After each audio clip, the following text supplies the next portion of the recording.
The word finance and financial will be interchanged because they mean virtually the same thing.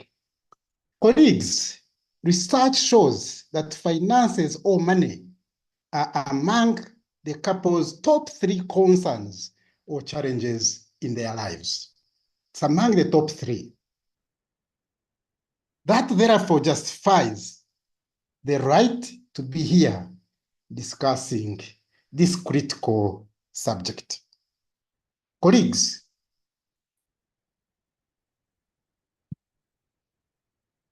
in the next 45 minutes or thereabouts, we'll deal with the survival pillars and the financial matrix in marriage. We'll also deal with the 5 top reasons why financial management matters in marriage. We'll also look at the 4-point reality talk. And then finally, we'll have a discussion and conclude. Allow me, ladies and gentlemen, turn to the survival.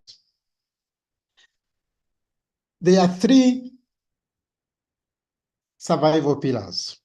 The first is the dependent, the second is the independent, and the third is the interdependent. When we are growing up, we are all dependent on parents and guardians and the community in which we live. We ask for permissions to go out. We ask for money, and nobody likes to stay in this state for a very long time. So when we grow older, we are looking forward to a time when we can be independent.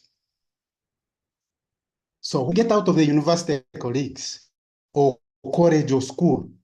What is on our minds is to get out of our parents' home or guardians' home, to rent a house and be independent. But you realize that shortly after getting into your independent house, you start eating chikomando, loneliness sets in, you start missing home, you start to get risks of your boyfriend or girlfriend visiting you and refusing to go back home. You start again to miss the dependent life. But you find you can no longer go back, or it's challenging to go back. Now, what starts to come in is how to manage those risks and challenges, and that leads us to another new way of life, which is the interdependent life. Meaning you are tired of both being a dependent and you are tired of an independent life. So this new arrangement, the interdependent life, requires you to have a number of things.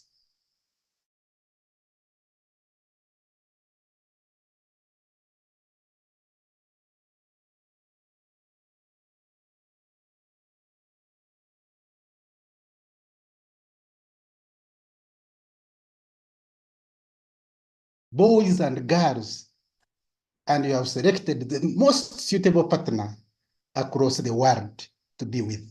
So you have to inform your partner where you are going.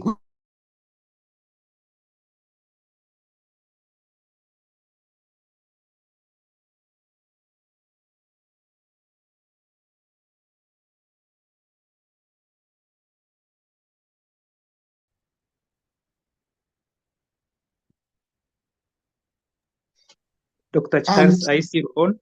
I am on. Are you able to hear me? We seem to have lost you for a few seconds. Oh, sorry about that. So I was saying the most important of all is that you need to open your money parcels. So the interdependent life means you are because I am, and I am because you are, which is the Ubuntu philosophy. That's the marriage life. But further, the Bible requires us that when we join in holy matrimony, we become one. So we live together, we work together, and support each other. But Father Stephen Covey says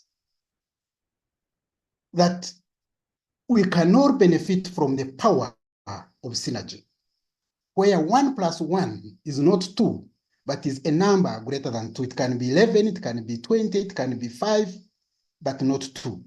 So having chosen your partner from 1 billion people and plus, it is expected that you are able to produce a greater and better product. So sometimes, colleagues, I find it interesting that you are willing to trust your partner with your body, but not willing to trust the same person with finances. I want to pause and ask, which one is more important, your body or your finances? Anyway, that's why we are here today. Allow me now to turn to the financial matrix in marriage. It's in 4 categories: the mad, the messy, the ordinary, and the magical. Turning to the mad, most times, people in this category are wondering where the other partner puts money. They are wondering how the other partner uses money. Each partner is on his or her own regarding money matters. And if you find yourself in this kind of category, it means there is drama in how you manage your finances. It means there is indiscipline in how you are managing finances. It means you are on your own in managing finances, yet you are a couple. The second is the mad. I've met couples where one partner says the other has a lot of money, but does not understand how he or she uses the money. Sorry, we're now moving to the message. This is where the couple agrees on several financial matters that are not implemented. For instance, you agree to save, but you don't save. You agree to cut expenses, but you do it in 1 month, and the next month you go back. So you have unkept promises, you have unmanaged expenses, you have an uncontrolled way of managing finances. But you sit once in a while to discuss, but the finances are messy. In the ordinary, here financial operations are routine. They are monotonous, they are boring, and not exciting. Recently, I coached a couple that have been in marriage for 10 years.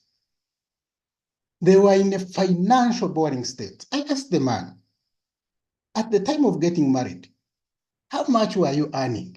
And how much are you earning now? Interestingly, the man was earning more than 5 times what he was earning. But when they were getting married, he was earning small, but they were enjoying that small amount of money peacefully and harmoniously. I asked the wife.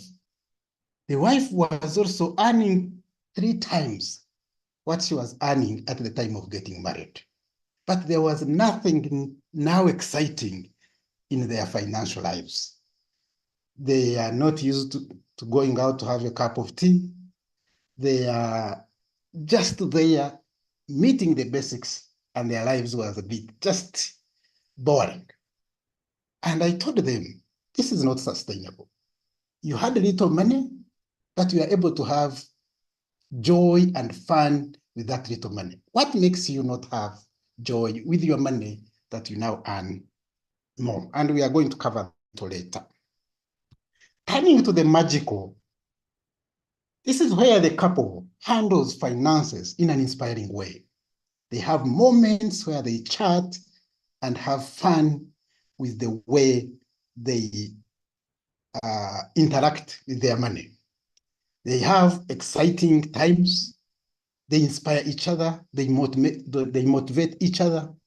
And most times, when somebody is informed of a promotion, the other partner shares with the partner of what that promotion is likely to mean to them in terms of improving their lives.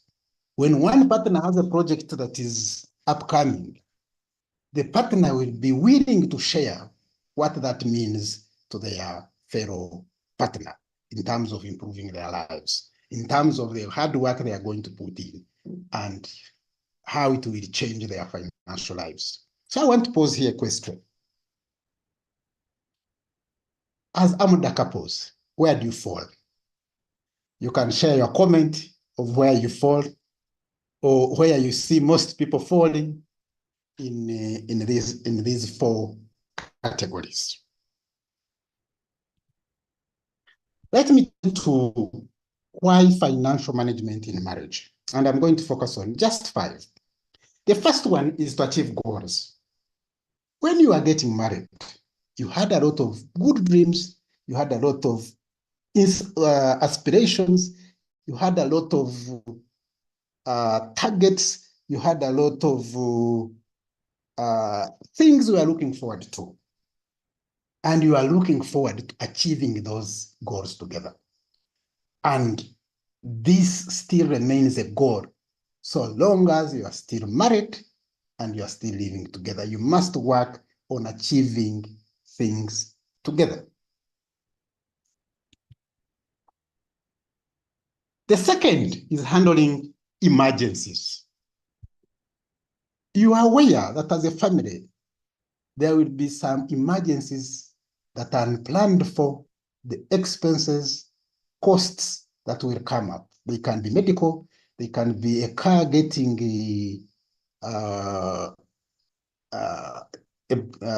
failing to work, it can be any other form of emergency that will require money.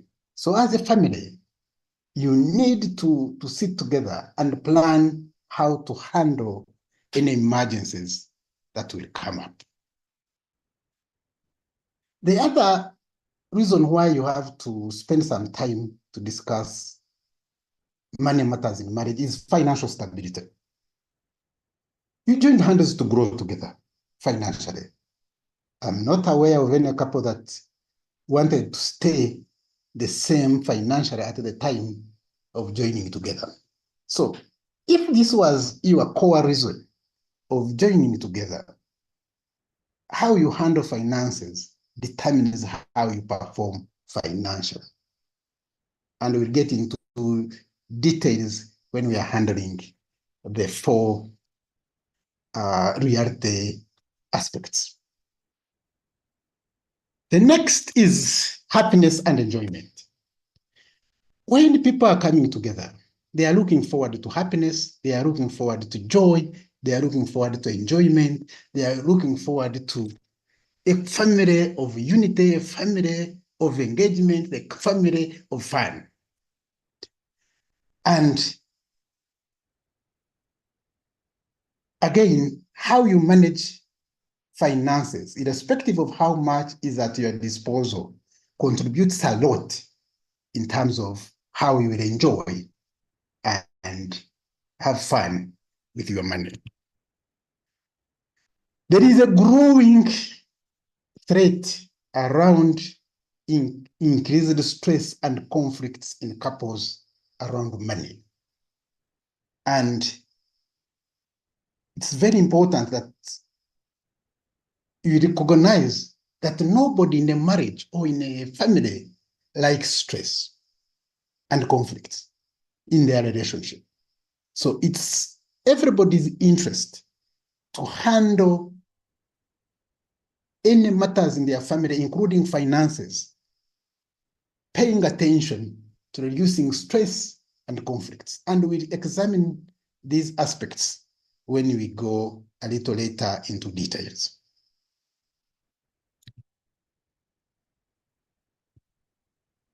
Allow me move into the 4-point reality talk. I want to begin by emphasizing the first one, that most financial problems are usually behavioral in nature.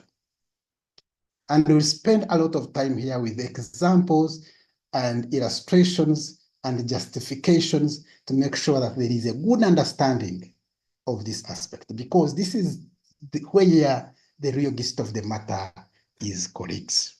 And there are four perspectives to look at. The first is emotions.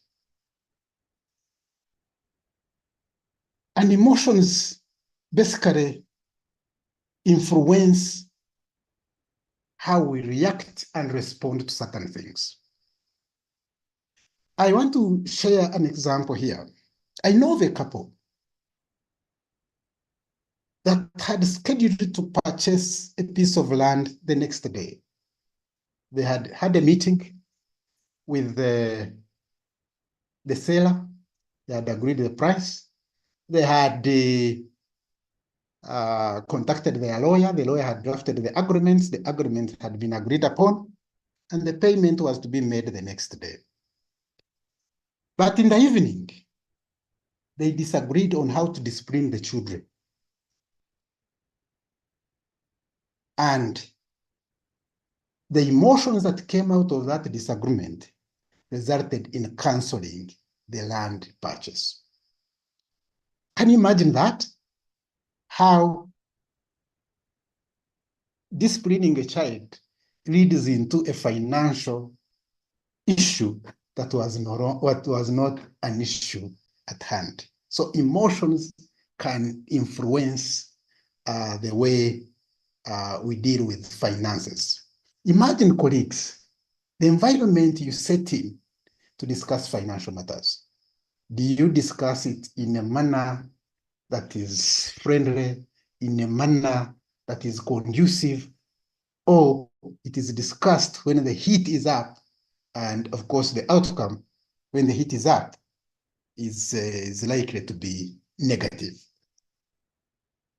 So emotions have a lot to do with how we deal with our finances. So we need to be aware, and I challenge you to really make sure when you are going to discuss any financial matter, your state of mind is in a good and sound state. But also you need to understand the condition within which your partner is before you discuss financial matters.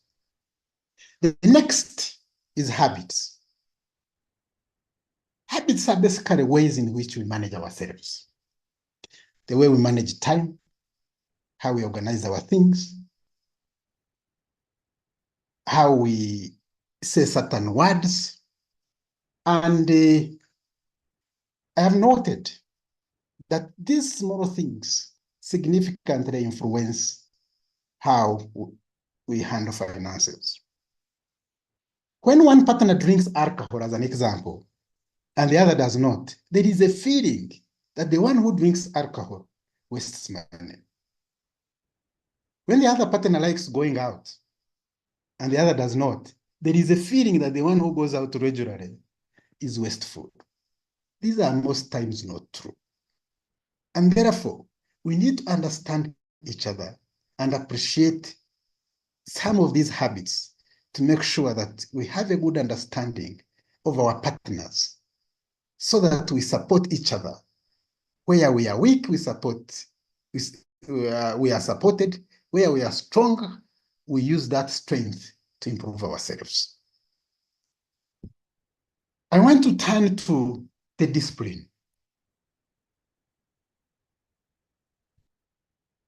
I want to emphasize that if you have previously agreed on how to handle certain things well,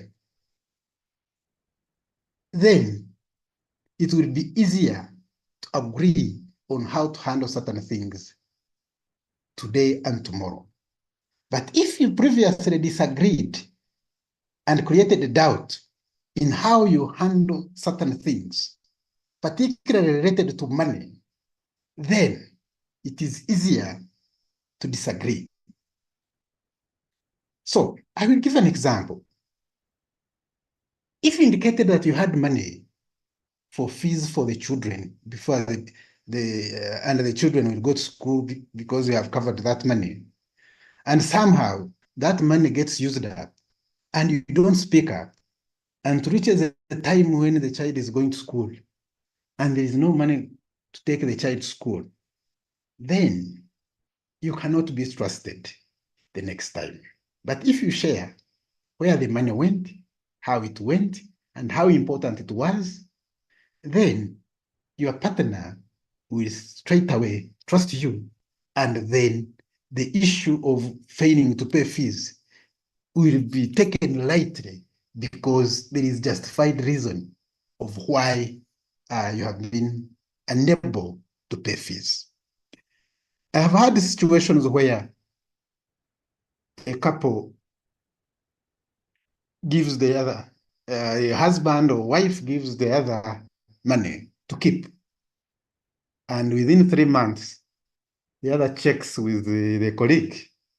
And the colleague says, you know, I don't know even also where the money went. You can imagine, when you have such, can you be trusted again with money? The last one is attitude. I want to pick a quote from Tim Story that if you feed your faith with positivity and starve your doubts, you will change your financial life or your life in many ways. So I want to emphasize that if you feed your mind with things that don't build the family's financial muscle, you will actually be doing things that weaken it. For instance, if your attitude is that your wife is wasteful with money, or your husband does not care for the family, immediately you see your husband, you will see a person who does not care for the family. Imagine you are seeing your husband every day, and you are seeing a person who does not care for the family. Imagine you are seeing your wife, and you are looking at a person who is wasteful with money. That significantly has an effect on how you relate, how you connect, and how you bond. And attitudes are things we can gradually work on and change. Allow me to turn to the second one, which is financial education. I want to emphasize that the financial education or education is a powerful tool that can change minds and actions.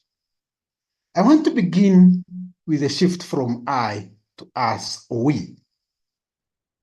We all need to be aware that if you pursue an interdependent life is where the couple, the wife and husband, know the strength of each other, know the weaknesses of each other, and are willing to support each other.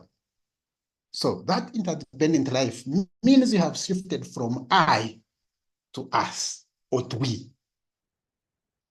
But if you join an interdependent life, but want to remain dependent, or you want to remain independent, there will be a heavy cost to pay as an individual.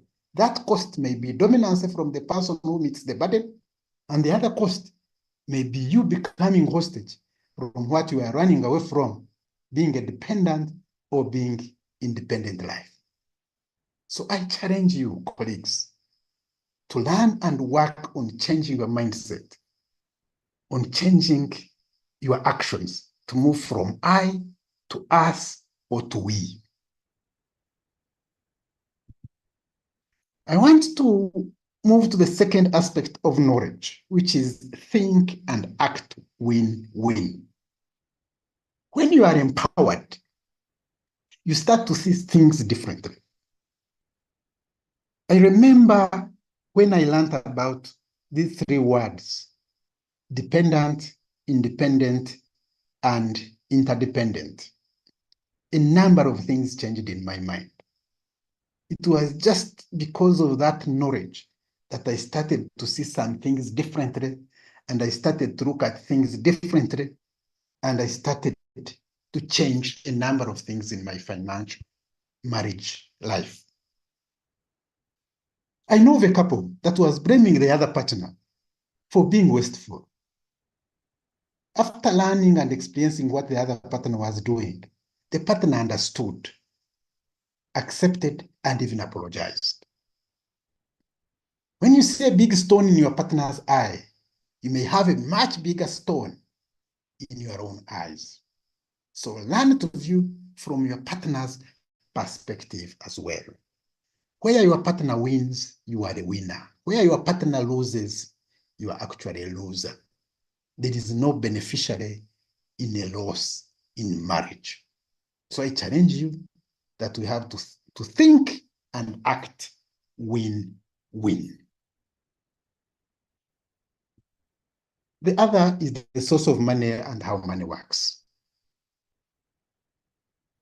Colleagues, you need to understand the real source of the money for your family, not just to see money coming in from the husband or wife coming home with money. But what value or good or service are you providing that bringing that money? How much is that money? So you need to understand 4 important aspects around it. How you attract it, how you attract the money for the family. If it is from employment, or if you are employed, then you need to know and appreciate how hard, how easy it is to get that money. And if it is used in a manner that is not supporting the family, how costly it will be for you to get more money. Then the next thing will be how to effectively use it. How do you effectively use the money? And of course, most important of all, how do you grow it and how do you protect it as a family? Because anything that does not grow eventually dies. So if you have a family where you have no mechanism for attracting, where you have no mechanism for effectively using, where you have no mechanisms for how to grow your money, and you don't have mechanisms of how to protect it, you will always be in the mud or in the messy state. But if all is not lost, we can work on changing these perspectives. So if you shift your thinking around these 3 aspects in all directions, you are likely to see gradual and significant changes in your marriage finances. Allow me move to the 3rd aspect, which is that financial disagreements in money matters in marriage are like any other. So we should not take it as an extreme that we have disagreed on finances, because it is built on the relationship quality. If your relationship is good, chances are that you will relate well on finances. Your trust will be high, the intimacy will be high. Trust is key to money matters. Where there is good trust, most times finances are handled well. So you are challenged to trust your partner and your partner to trust you. It will promote how you handle money. Intimacy, it's the engagement between the 2 of you. And if the engagement is actually good, it will even promote how you relate over other matters, sexual affairs, and so on. So it won't be it will be helpful for you in the long run. Because if you have intimacy over your bodies, how can you really fail to have intimacy over finances? So I challenge you to work on bonding. When you bond, some of these disagreements over money starts to get neutralized. I want to move to the 2nd aspect, which is the power dynamics. And these are to do with how you coordinate, control, and treat each other in terms of decision-making, in terms of leadership, in terms of steering forward your family. How do you initiate and promote family programs? Do you announce? Do you discuss? Do you prioritize, or these matters are dictated and directed? Do you treat each other with respect? Do you honor your colleague in family matters? I want to share a holiday story, and I'll take a few seconds on that.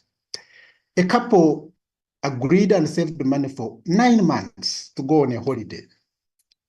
When they had secured the money and were ready to go, one wanted to go to Dubai and the other wanted to go to Cape Town in South Africa. And they disagreed on where to go. And finally, one said, we are going here. I have asked several groups who finally dictated, and 90% failed who finally dictated. I want you to share in the chat, whom do you think dictated where to go? But that trip was a waste of money, because when they left, each time a small hiccup would come up, the other would tell the partner that I'm not surprised that our meals have come late. I'm not surprised that transport is not coming on time. I'm surprised that the hotel is not as good as I wanted it. Now you can imagine what kind of holiday they had. They had their money, but the holiday was a mess. I want to turn to the third aspect, which is the culture or culture. From a community where people kneel, if one does not kneel, it starts bringing strain and stress to that kind of family. It will start as a small fire and will end up building and building and building. In northern Uganda, it's ladies that roof houses. They take charge of many things in their home. So it's culture. So we have to have the cultural perspective to things, and therefore appreciate them and learn how to relate with them or agree to the changes that are on those cultural perspectives as a family. We engage, we brainstorm. Sometimes we are locked in the past, yet some of the things can actually change for the better.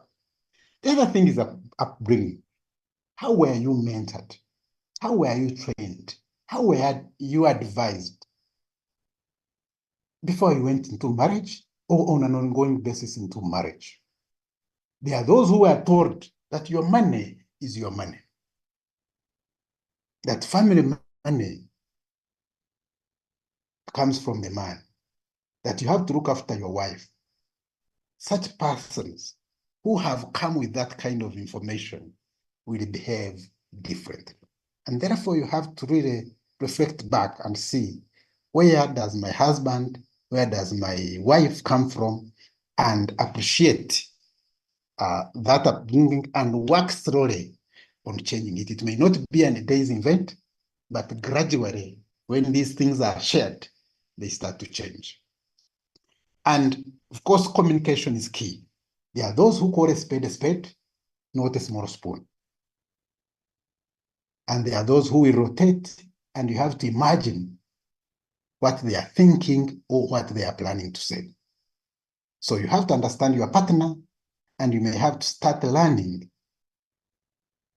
some of these things so that you are able to interrogate and see how you can communicate better and engage better in your financial matters. I want to move to the fourth reality talk, which is agree on some basic money practices. I will focus on regular money talks. How often do you talk about budgeting? What kind of budget do you actually generate for your family? Anything that is not planned, managed, coordinated will be in a mess. How often do you talk about debt management? I was dealing with a couple where the family home was secured without the knowledge of the other. And one of the partners even forged the signature and consent of the other. And unfortunately, the person failed to pay and they were coming to take the house. So that kind of scenario of failing to discuss the debts we actually have, of failing to discuss the constraints around our finances, really is the one that brings this. So I want to challenge you that you have to start thinking around how you regularly engage on these matters and the costs of the absence of these engagements. You find a couple, one of the partners strained because of the dependence that are around the home. Instead of discussing and agreeing that, yes, these are people have to look after, we have to really make sure they are attended to, and we agree at the bare minimum on how to look after them. Family growth, you have to discuss family growth, you have to discuss accountability, you have to discuss how to deal with emergencies. How do you account to your partner? How does the partner account to you? How do you deal with emergencies? How much can you put aside gradually to ensure that you have money for emergencies? Family funds flow. Colleagues, money comes in as income. When you spend all of it, then the loop ends there. However, when you put some towards saving, the saving will generate some income, which will come back as income. When you put some money towards investment, then it will come back as earning. And therefore, a family that only stops at earning and spending will, for a long time, if not forever, remain constrained because there will be no additional income that will be coming from their own efforts out of the saving and investment efforts. Lastly, the negotiables and non-negotiables. Colleagues, personal man or woman money. I think it is important that the man has some money that he can use for day-to-day without even informing the wife. And the woman equally needs some money to use without even informing the husband. But you must agree on a broader picture so that if, say, you earn 1 million and agree that 300,000, you don't need to know how I have used it. And the woman says, I earn 400, 200, you don't need to know how I've used it. I can only commit 200 to the family. Then it will be clear that those are the bottom lines, and it will help sort a number of things. You need to understand what is basic and define what it is. You need to understand what is essential. You need to understand and appreciate what you can put towards saving and investment, so that anything outside those, you can play with them, but anything inside those, they are not negotiable. And where this has been practiced, I've seen significant changes in their financial lives. I know time is running against us. I want to conclude by emphasizing that what you know gives you the results you have. And that in order to change the results you have in your financial marriage life, you have to change what you know around finances in marriage. I challenge you to work on changing what you know to improve your financial life. I also want to call upon you to work on your journey to improve your finances. Start to take action, small by small. Learn, act, and change. You start to see things beginning to improve. You are responsible. So you need to feed your faith with positivity and starve negativity in your lives. Negativity is destructive, and therefore you need to fight negativity in our financial lives. Coming to Ubuntu, I am because you are because I am, is a matter that we need to really, really appreciate as a couple. Stressing each other financially will increase bills and will deny you God's purpose of being and enjoying your bodies. If you are stressed, will you have a good sexual relationship? If you are stressed, will you be positively contributing to debate and discussions? Certainly not. So it is not helpful for anyone in the family not to appreciate the Ubuntu feeling. That's the reason you joined your efforts to be together. I want to lastly say that nobody forced you into this marriage. You willingly and gladly accepted to be in it. So you have to work hard and put all the efforts, learn, act, engage to make sure your financial lives improve. We are not going back. We are moving into a better future in our family lives. And that's why AMDA as a team, AMDA marrieds are putting all these programs to make sure that families continue to grow and to improve. I want to finally leave you with a quote that the more you invest in a marriage, the more valuable it becomes, by Amy Grant. I thank you so much. I'll hand over to you, moderator and the team. Thank you so much.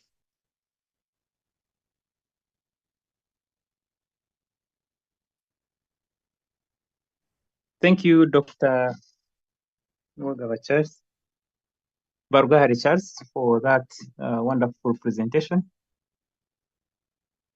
I now request Maria, in interest of time, to take over the next session, which will be an interaction segment where people may have questions, or they will have some views they want to share with the presenter, or they want the presenter to unlock some of the things which could have been challenging. So Maria, I will request you take over the session.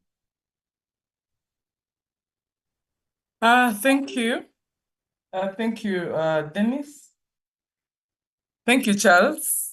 I really did not want you to stop. I was seated alone, but I think if Mr. Nyarash was around, would just be laughing at the number of things you were saying that are very evident and that happen every day. Yeah, in this journey of ours. But thank you for sharing this much knowledge with us. Thank you, friends, for being here. It's time for questions. I'll start with those which are on the chat. But you can also raise your hand if you have a question to ask, so that you ask for it yourself. You ask it yourself in the behavior, yeah. So somebody has said, Dr. Charles, how do you handle that situation when one wants to go out and the other doesn't like? And then, how do I manage a scenario where I want to purchase something, but the partner is against it? And then, what happens when you agree on a certain amount? Let's say buy 20 kilograms of sugar, and the other party instead buys 15, so as to remain with a balance. And then, of course, the question that you asked on who dictated where people went, I think many people said men. Okay, others said the lady dictated. I don't know why I asked that question, but the answers are there on chat. Another person saying, thank you for the insightful discussion. Thank you for this presentation. Thank you, thank you again. So those are the 3 questions. You can answer those, and then we'll allow the people who have raised their hands to ask their questions. Over to you. I picked one. I picked the one going out, and one doesn't. What was the other 2? Just I beg your pardon. Really? Okay. The other, can you hear me? Yes, can hear you loud and clear now. Okay. How do I manage a scenario where I want to purchase something, but the other partner is against it? That was the other question. And then another is saying, what happens when you agree on a certain amount, e.g., let's buy 20 kilograms of sugar, and the other party instead buy 17 kilograms so as to remain with a balance? Okay, thank you so much. Let me begin with the first one, which was a matter where one likes going out and the other doesn't.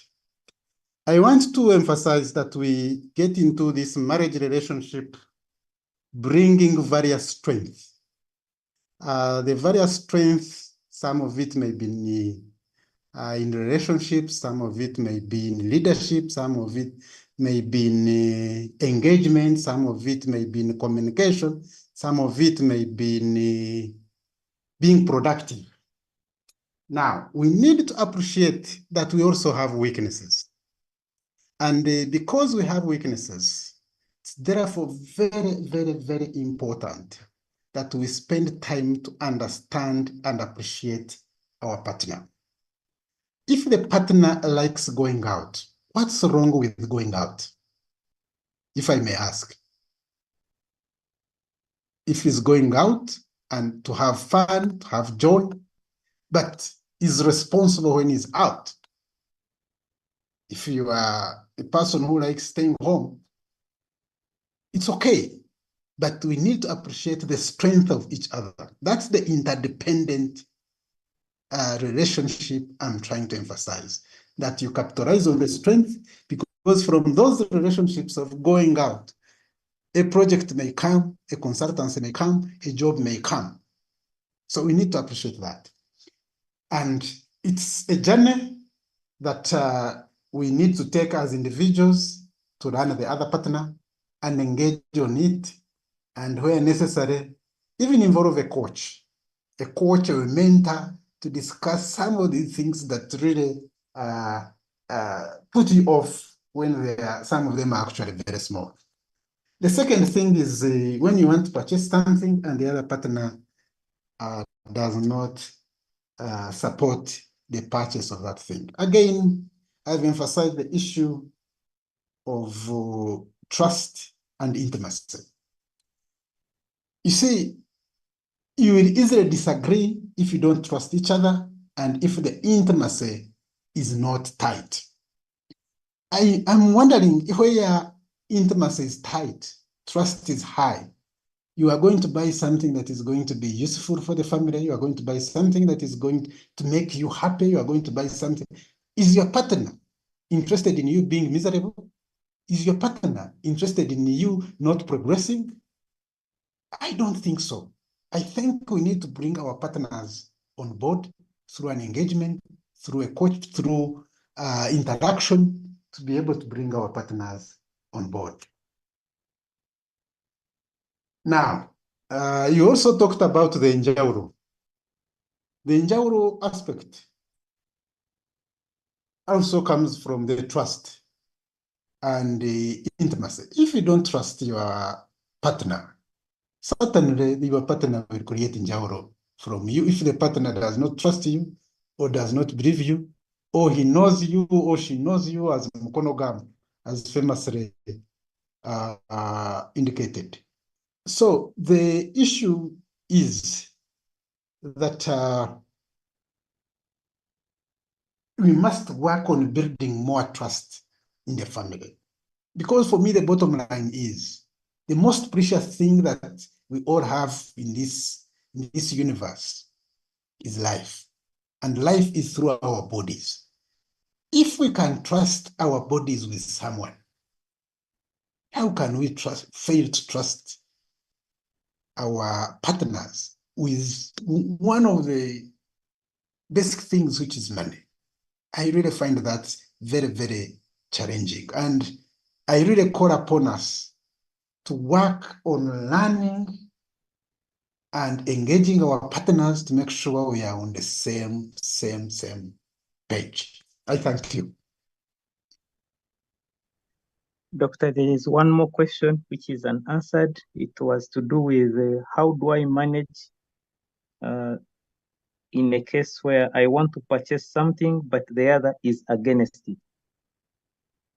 Okay, that's what I hinted on it, that the issue here is it is building from disagreements and misunderstanding somewhere else.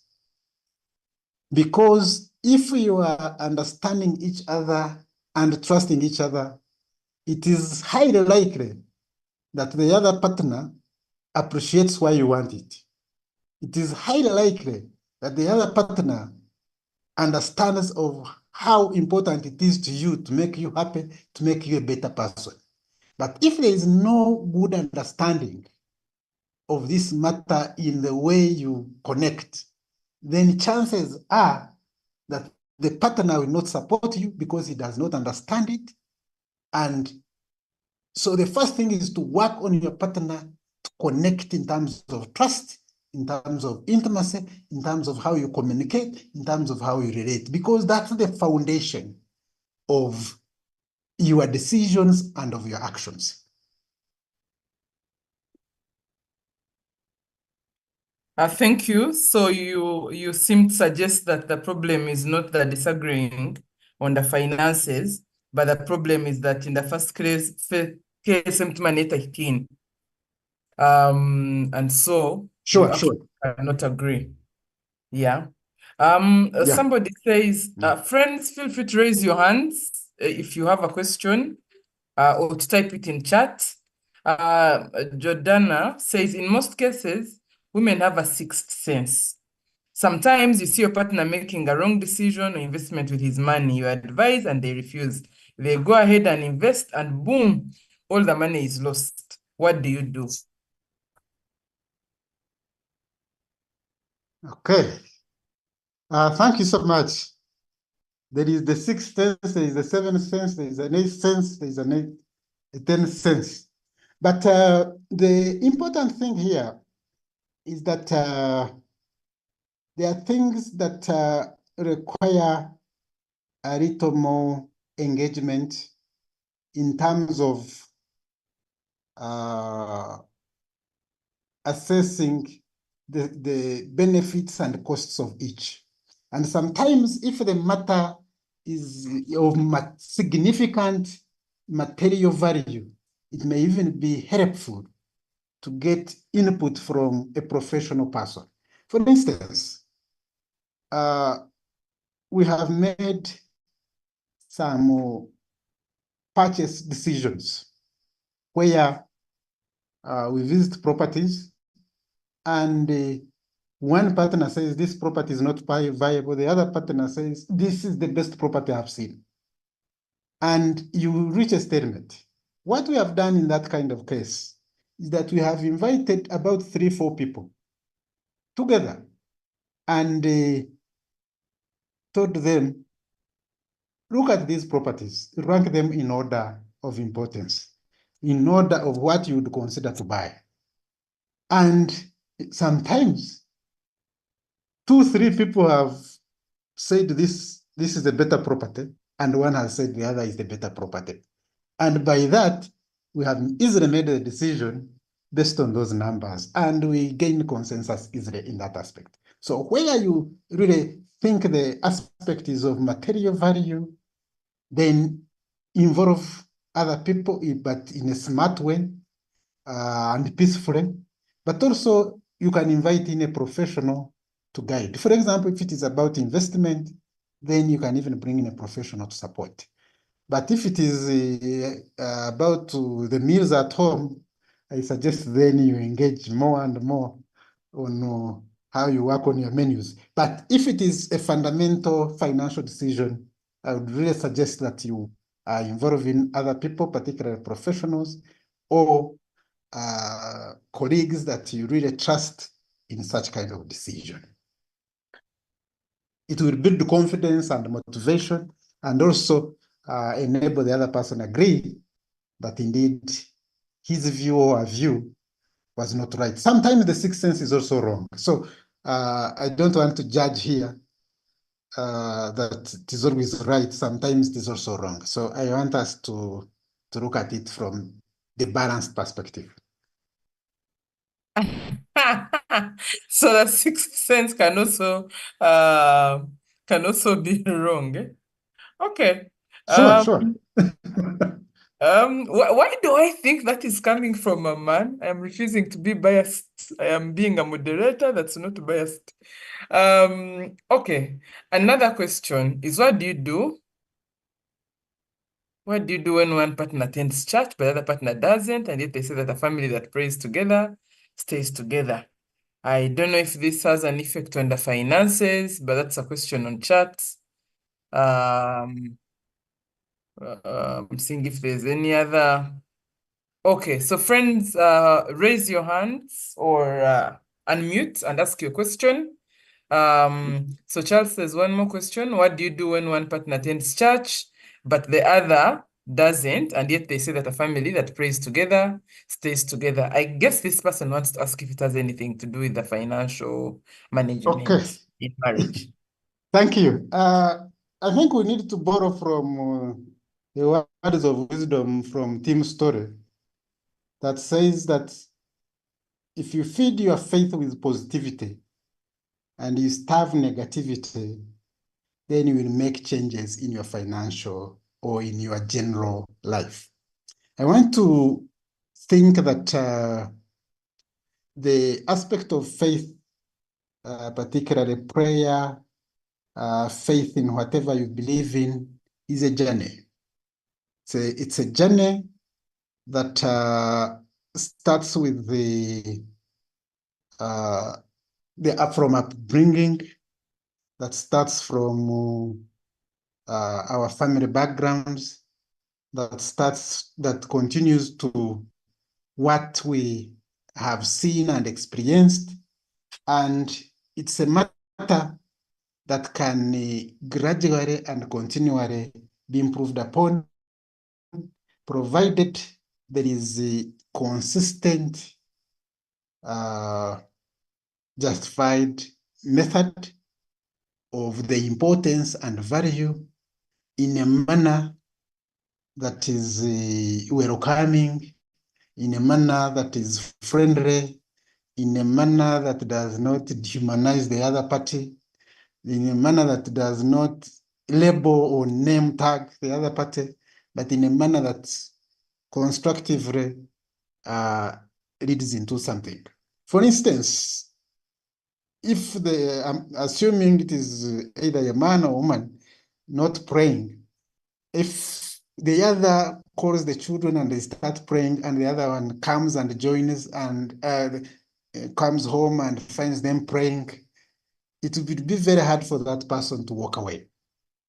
But two, there are ways to initiate prayers that can be either family prayers, where you invite an external person to pray in the family, and slowly you'll find somebody is beginning to appreciate that direction.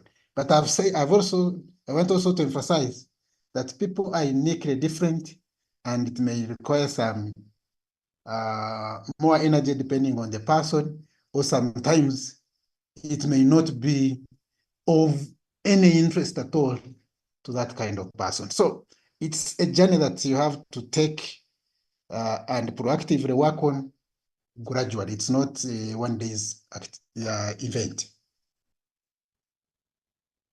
Yes, thank you. And the $1,000,000 question. Okay, there Is is it one okay? question. Please go ahead with the $1,000,000 one. Is it okay for our partners to know our bank accounts and PIN? And maybe I will add, and then can they just spend our money? Now you have indicated it's a $1,000,000 question. Indeed it is. even the privacy is a matter that we need to respect, and it should be voluntary for a person to share his or her PIN. And that's why I talked about the negotiables and non-negotiables. For instance, if we agree and understand how much each partner earns, and you agree on how much each partner contributes to the family, of what importance is the PIN to that matter? Of what importance is the accessing to that detail? But you see, if there is trust, it will voluntarily. I've seen it not happening with some couples, and it is out of really trust. I mean, assuming you are not well, how are you going to access the money? And the person you have is your partner. Are you going to die in the house with money on the account because you are refusing to share the PIN for somebody to go to the ATM?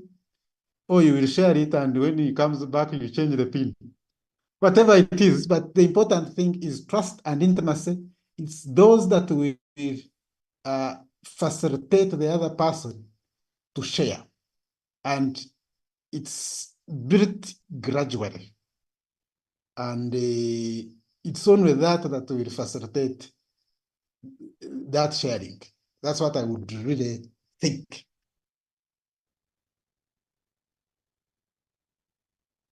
Thank you. I think Dennis was saying something just before you shared. Dennis, were you Okay, saying fine. something? Yes, it's a question which I earlier on received, and it's pointed to Doctor. It says, we are in a state whereby basically we can't talk, and all we do is in isolation. Everybody is doing their thing, and they still have the desire, they have the desire to make amends and come together. What basically they're in this state of, is it Mitima Jakaruba? I think that's the words they are using here. And they're saying, oh, you're getting us late. It's a little late for us. We could have done something better, but it's a little, this talk is coming a little late. What do you advise this couple? Now, thank you so much. I know there are many couples that are not talking. So in short, they are in the mud and maybe state of financial matrix. But I want to emphasize that this mad or messy state is not helpful to any of the partners. Nobody will enjoy that mad or mess relationship around money, but also socially. So that's why when we have professional counselors, that's why we have professional coaches, that's why we have professional mentors. I remember of a client that visited me and almost shared what you have shared and said, for the last 5 years, we have failed to save a single penny. How do I work with my wife to have savings, to have money for emergencies, and to grow ourselves? I first asked him, are you able to convince your wife to come for a session? He said, I think I can. And I said, if you can, bring her and we'll have a chat. In that chat, I posed several questions. The first was, why are you not saving? Each one shared her story. And each one shared his or her story. and they rotated around. Even if we save, the other one is going to waste it. Even if we agree, the other one is not going to comply. So it was the whole mud being painted and posted on the opposite side. So I challenged them. I said, where is this mud going to take you? I said, the reason you are here is that there is room for improvement. And therefore, let's start from the basics. How much do you earn? And the man was earning 4.5 million. The lady was earning 1.5 million. And this was coming to 6 million. So I asked, God forbid, the wife loses a job, you will have 1.5 off. How are you going to live within 4.5? I said, sit there and work on how you are going to live within 4.5, because you may live here, God forbid, and the wife has no job and the only man available will be 4.5 net. How are you going to live within 4.5? They came up with a budget of how to live in 4.5. And I saw them discussing peacefully on how to live within 4.5. Now, when they came, I reversed the question. I said, God forbid, the man is the one who has lost 4.5. And you now only have 1.5 to live on. How are you going to live?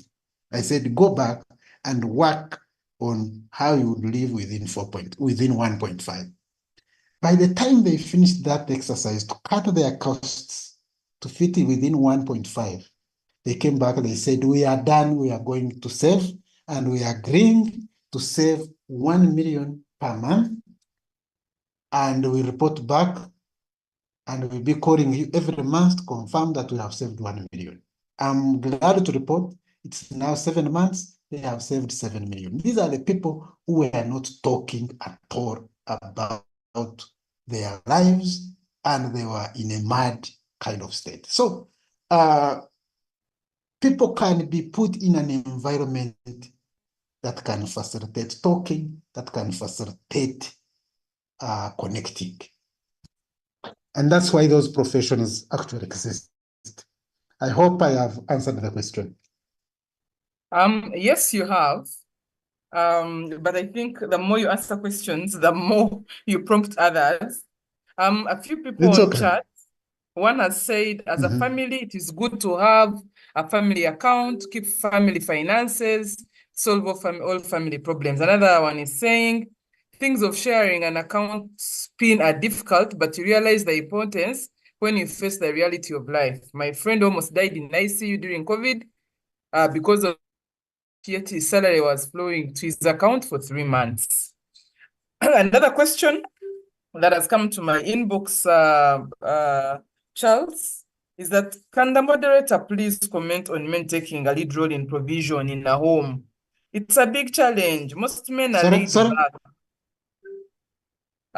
Sorry, repeat that one. Okay, can you hear me? Yeah, can hear you.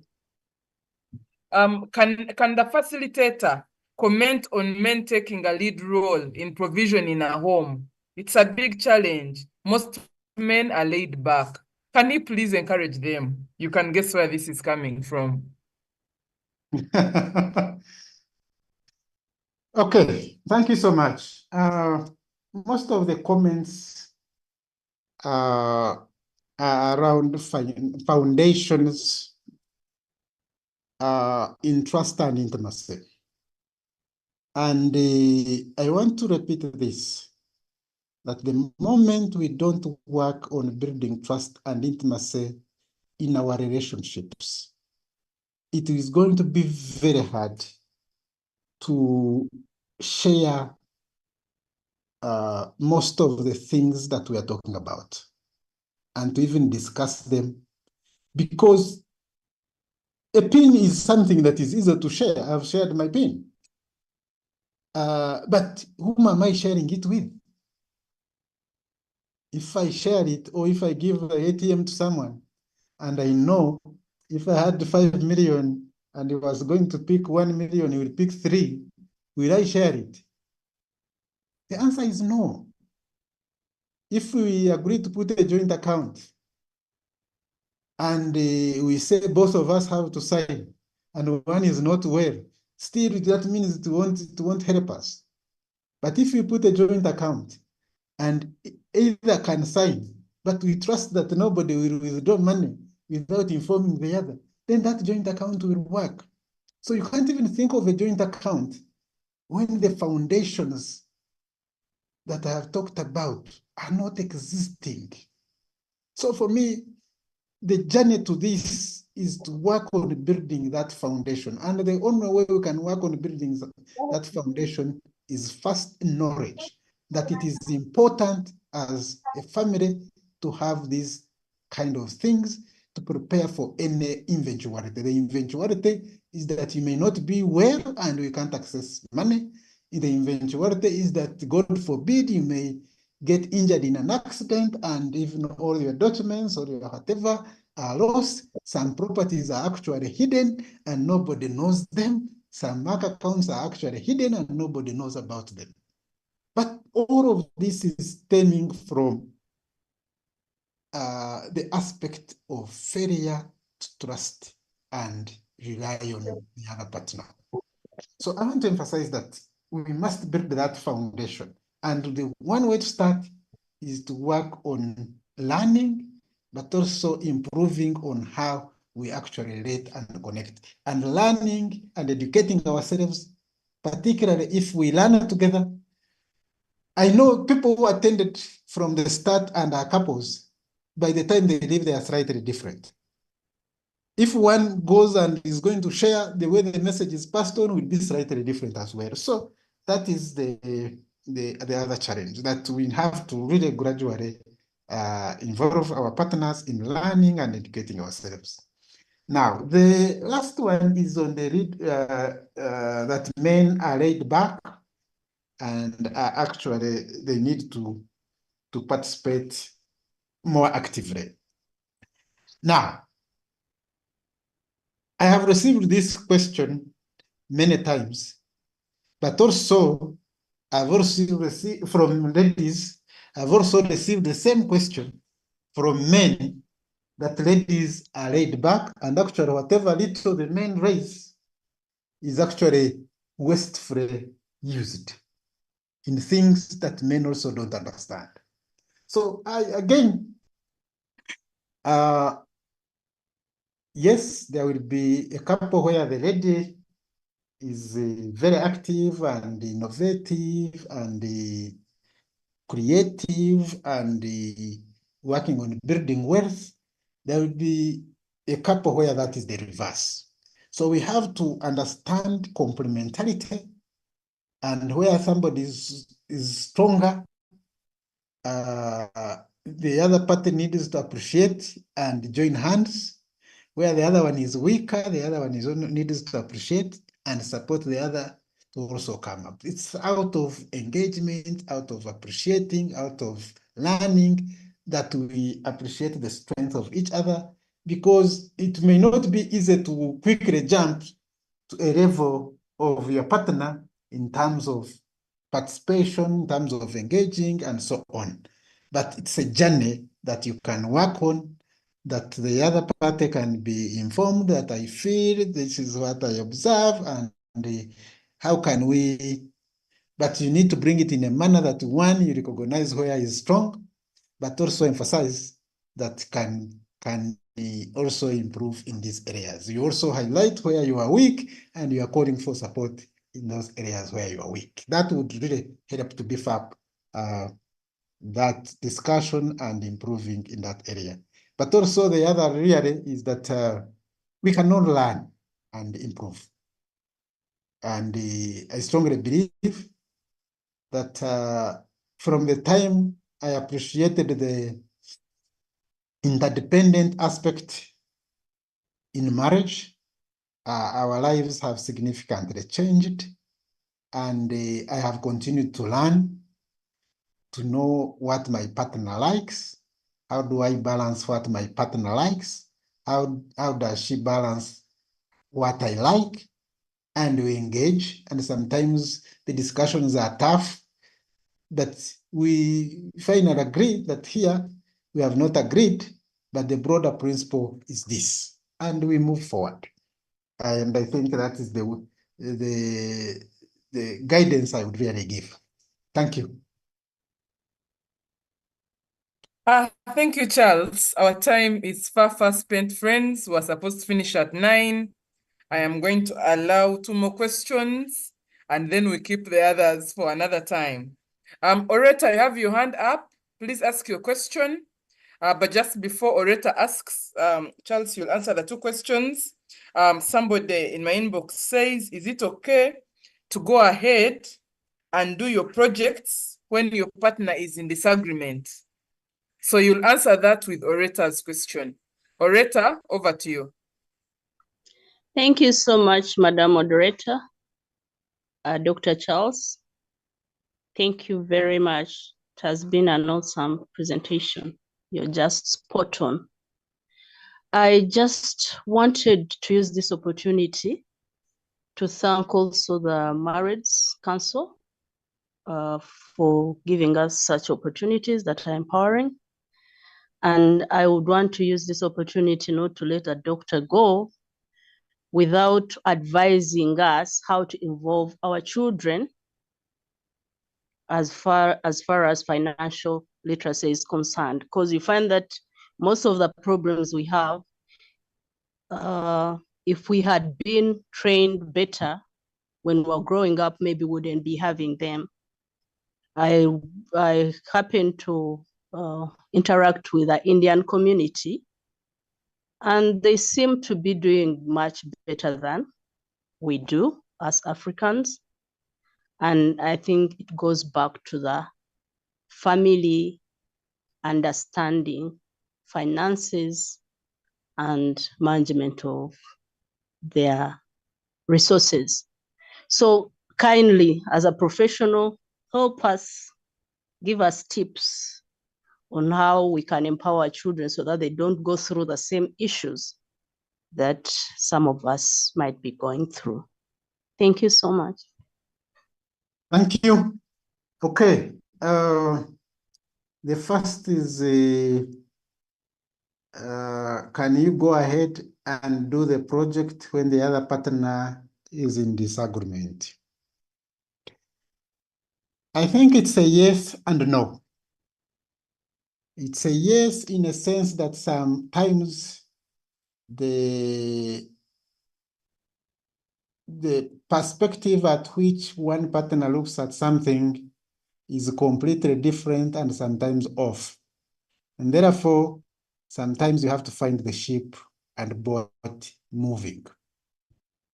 And in that respect, you must really take all the necessary precautions to make sure that in such kind of scenario, you are also 100% sure that what you are going into is actually very right. So you need then to go a little further, get professional guidance, get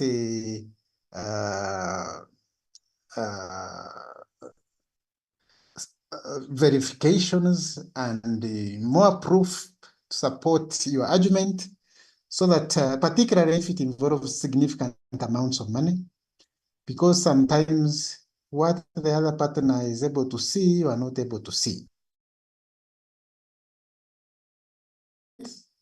And have professional guidance, real professional guidance that supports your argument. And most times when you provide somebody with professional information, most times they tend to soften. But sometimes we think we know when we actually don't. So that is that sometimes it is okay to move forward. The other is to convince the person gradually. It may take you a month, it may take you 3 months, it may take you 4 months, But if somebody sees you gradually saying, I think this one works, the other person will start making consultations without you knowing. And in about 4 or 5 months, the person will be the one saying, I think I was wrong. I actually support this program. So it's a yes and no. Involvement of children in finances. I agree with you, Orata. That's a nice name. Huh? And we must work on involving our children. But the challenge which we need to start from is if we are not involved in family matters, family money matters as a couple, how are we going to start involving children? So for me, the starting point is that we have to involve and actively participate in family money matters as a couple, as a starting point. Because it's only then that you can now lead the other children into the family money matters. I remember many years ago, I asked my parents why we are working in a manner we are working from 5 a.m. on a Saturday to 4 or 5 p.m. in the afternoon. And my parents gave me 2 answers. They said we work that hard to make sure we have sustainable food at home. And that we work smarter, they called that smarter, to ensure that we can all go to school.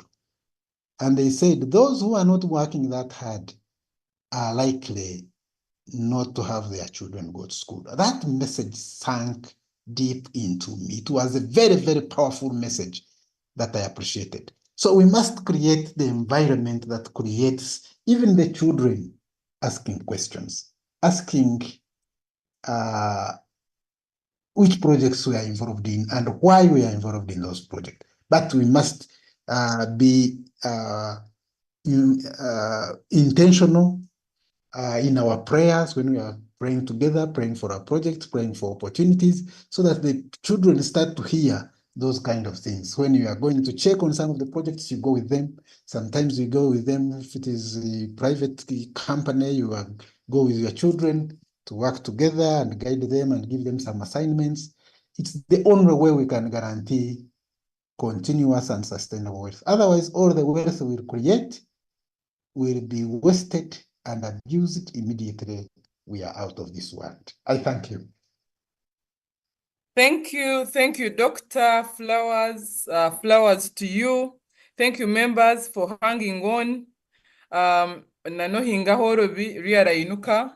So allow me to thank Doctor and allow us to continue the conversation on the Marrieds platform. If you're not on the Marrieds platform, you can share your number on chat. Dennis, the chair of Marrieds, will add you and the conversation will continue. Chelsea, for allowing to share your knowledge with us. We know people with Maria, just a small one. Yes. Before I conclude. Okay. This PowerPoint, I will share it with Dennis, and then you will be able to share it to the members who may be interested. Thank you so much. Okay. Thank you. I was actually going to ask you to give us your parting words. So thank you very much, members. So I will ask still our speaker to give us his parting words or his parting shots. And then I think I'd seen the SG.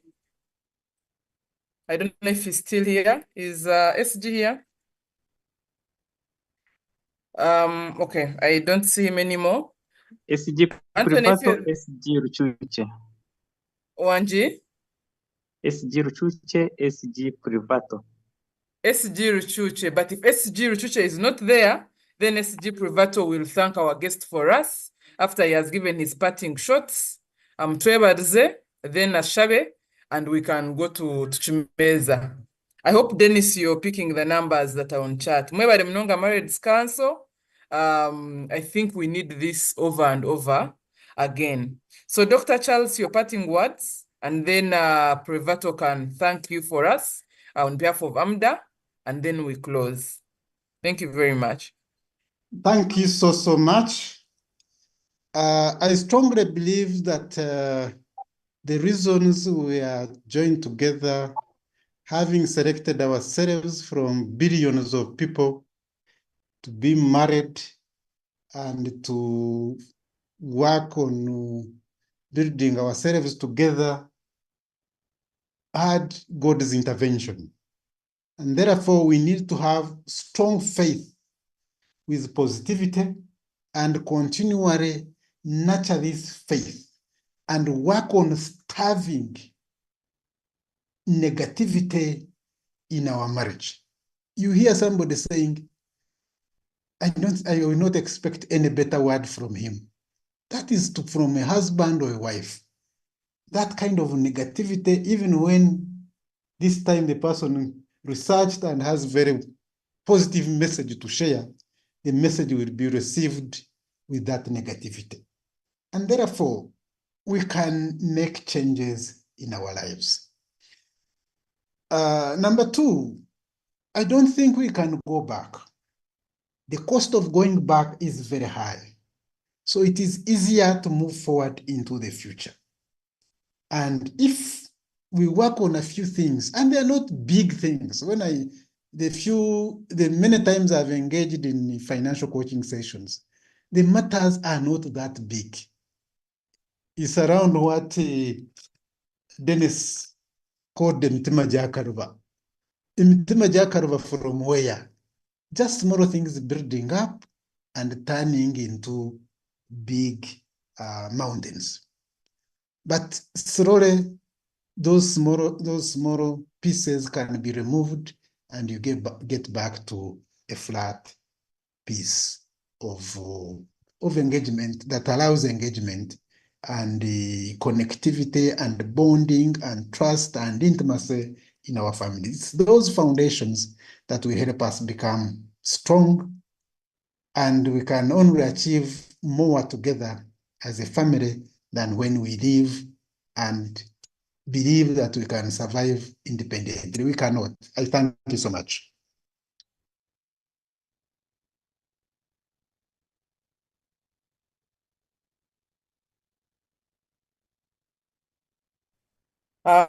These days, people say Okubanyo or that was a favor, but the truth is, you have really told us. And thank you. Thank you very much. Privato, are you there? Yes, I'm here. Am I loud and clear? Yes, you are. SG Marriage Council. Thank you so much. Maybe before I thank Charles, there is a question that someone is asking about, do I have to be in AMDA to belong to AMDA marriages? The answer is yes. Because we have pillars for AMDA. So we subscribe AMDA General, and by virtue of that, the marriages qualify to be AMDA marriages members. But you have the right to listen in to these conversations, because if every family is strong in the country, we as AMDA will have achieved to have a multiplier effect. To Dr. Charles, dear Charles, we are really having no words that we can describe how we feel to thank you. But the word thank you has covered most of the items, but we should be using another word to explain how we feel. On behalf of AMDA as the whole, since the SG is not here and the chair, and on behalf of the AMDA Marriages Council, I would like to extend our heartfelt gratitude for your insightful presentation. Your expertise, passion, preparation, and touch of our souls was so educating. And I believe your valuable insights and advice will undoubtedly have a lasting impact on our families, especially in the financial matters. We really, really appreciate the time and effort you invested in preparing and delivering this. And we shall always come to you as the council, because I have seen you have the demand. We have had very many presentations, and the demands are there, but I believe members feel we should have you more. The beauty about Dr. Charles members is our member of AMDA, and he was in Rushoka. Some people might listen, but they say maybe this person is from far. This is our member, and he was in Rushoka, so we shall have many interactions with him.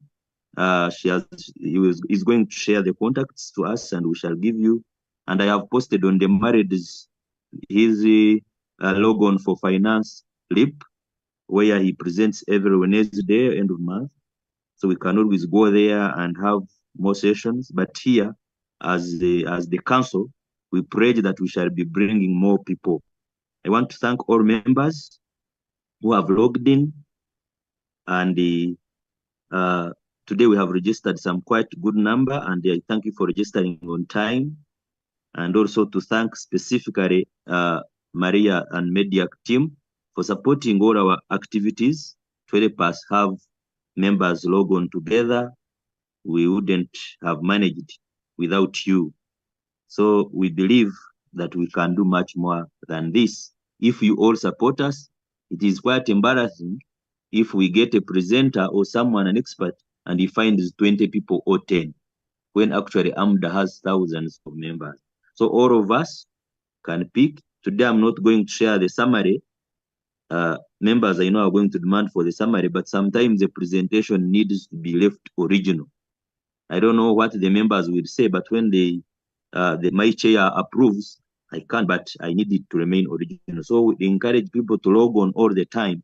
That's why we have started deviating from sharing the summaries of presenters, because sometimes I can present a summary that has some duplication or not the right from what the main presenter has made. So I want to thank you all, and I want us to humble ourselves for a word of prayer as I have been requested. I don't know if the chair has a communication or I continue to pray.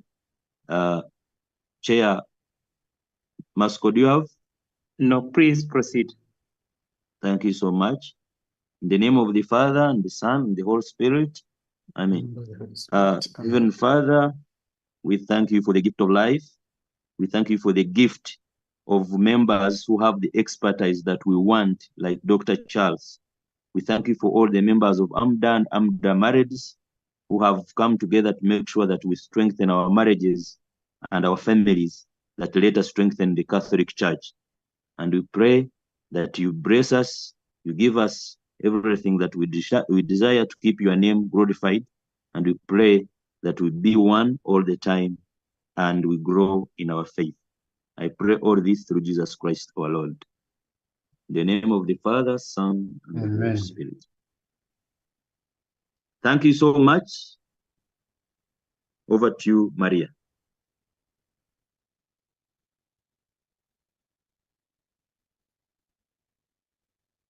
Thank you, SG marrieds enamba eziriya chat twazireba abakumanya ekimeza obwire nowe ekimeza nibabutine SG nibabutine chair, so you can go right in the kimeza. Dr. Charles has a book, tiyagigambaho, but he launched a book recently, and I am a self-appointed salesperson, so ninza sharing marrieds abakwenda copy ninyo muragishabe then kongera makasente nkebyo. Actually, Maria actually said Dr. Charles has books. He recently launched. That's the one I am a salesperson too. Navigating the financial path. There is navigating the financial path, so members don't miss it. Okay. Someone is saying, Maria, no percentages. I will try. But one thing, the financial Maria, that is part of the trust. But just to add on, I'm glad Privato and Dennis contacted me. I come from the same village with Privato, same community, we are neighbors. And it's an honor being considered to share the knowledge we have shared. And two is that the books I've written, some are free. They can be accessed from the website. Some are for sale. They can also be accessed through the website, and you can log in and purchase. If you are around Kampala, we can deliver, or you can pick them from Aristoc. They are available. But you can benefit from the articles, from the free resources that we actually offer as well. Thank you so much. Thank you. Actually, Dr. Charles, we refer to our village, our parish as the first parish. So they should. Nde, Thank you, kakoma thank tureba you, because yaze. we host the chair. Kakoma ne Yeah, yaze. we are hosting the president of AMDA, Kak- Nyakshojwa. That one is not challengeable. We shall keep quiet. Sure. Not because we have agreed. Konka bambe okay. mwebare. So abantu batera peva muzirete hati tinora abazibire. It's Chimeza time. Even if you butagambira abantu ngo I told you, we know that I told you is not a mature statement. Konka, do you know how much you can be itching to tell someone I told you? I told you that this would not work.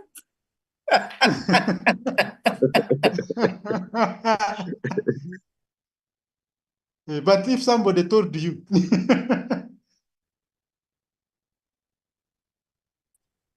Maria, for the first time, I'm staying behind for the Chimenza just out of curiosity. Kumanye chikuba